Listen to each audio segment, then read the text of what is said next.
And I'm Johnny Clark. This is my partner, Larry Davila, and we enjoy coming to Cathedral of Faith. We're part of the Starts With Heart leadership team. We try to motivate and encourage people. It's been part of my ministry throughout my life is really working and serving, being a servant warrior leader. So together, we found each other and we produce a ministry that helps people, helps communities. Well, it's 2.4 million kids in the United States go to sleep each night without a parent because one of them is incarcerated. So for Larry and I, we define that as a broken family. Anytime that a child has got to be removed from something that is really supposed to be a cohesive unit. Together, we're kind of like a Brady Bunch because we have essentially 6 kids between us, and we shuffle between those, and we can't imagine at any given time not having some connection with our family. But yet we're a broken family as well. And we're trying to find ways through creative strategies like Starts With Heart, utilizing the platforms and the foundations that Cathedral has given us to expose more of those families to our team structure, which is cohesive and inclusive and brings about change. We teach technical education, and at the end of a 36-month apprenticeship program, the men receive a Cisco certification. We also have an OJT program. So it starts with technical education, and then we introduce employers to our students.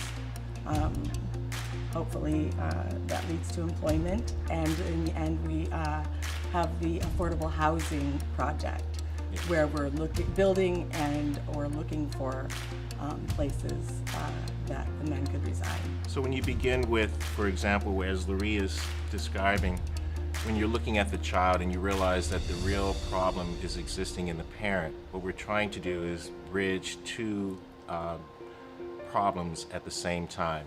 One, the child who goes to sleep each night without the parent who can't be involved in the child's life for various reasons, whether it be because of employment, whether it be because of incarceration, whether it even be because of homelessness.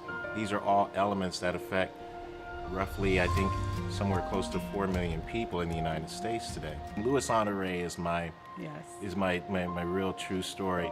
This is a young man who had been separated from his family, again, broken families. His daughter lived in Alameda County, he lived in San Francisco County.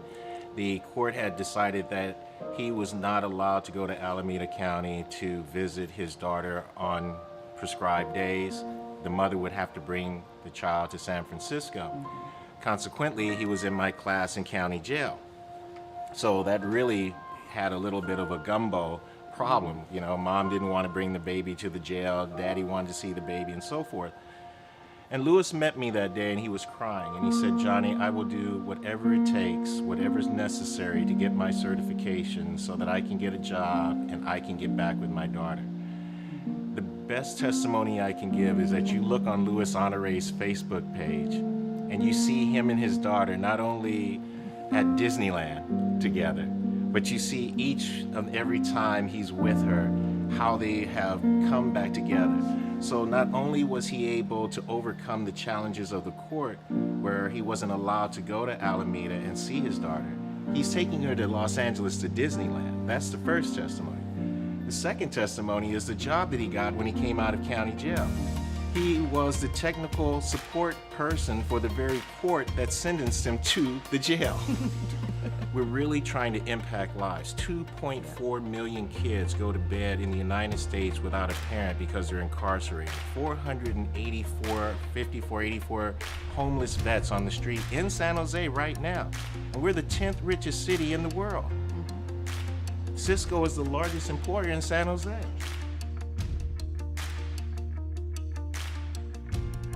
I don't know how to explain it. It's as if when you receive the Holy Spirit and you know that you know that you know that you know that you know. And when Pastor Wayne asked us to be a part of the helping facilitate the support of the conference, and you saw all of these individuals from all over the United States, they were coming in. I mean, I met individuals from Prairie View, I think it was, A&M down in Texas.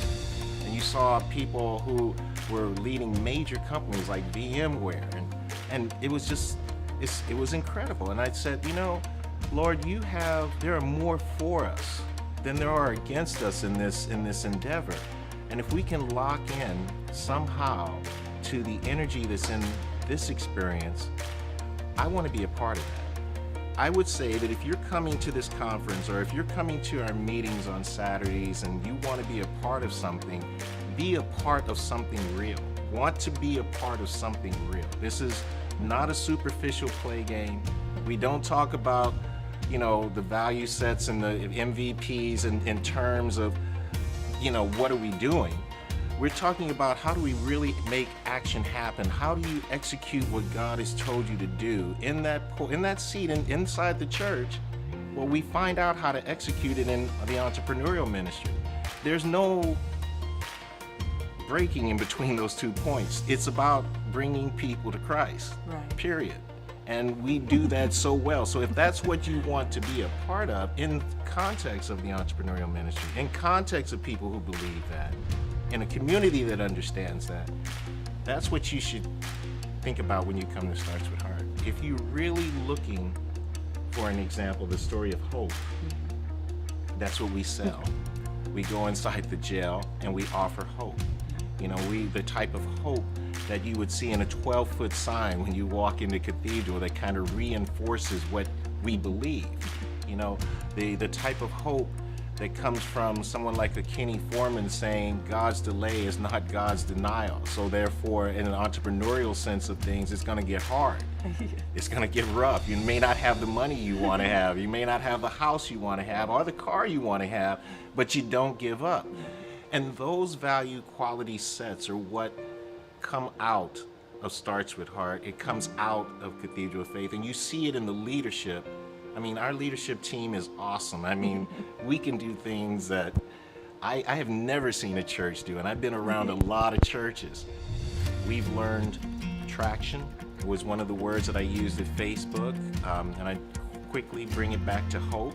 What I asked Facebook for in terms of was attraction was, could you give us some hope for 15 individuals in a county jail? What does that look like? Define what that means. That's an example of what we learned in Starts With Heart. The definition was 15 on-the-job training positions that I could actually offer these men in jail. That's the kind of hope that we sell. And that's the kind of hope that we ask Facebook to give us. But we did not know how to connect those 2 points together without the resources and the tool sets that we picked up from Starts With Heart in that cohort. I would say, again, come with a real expectation of doing real things, because that's what we want to do.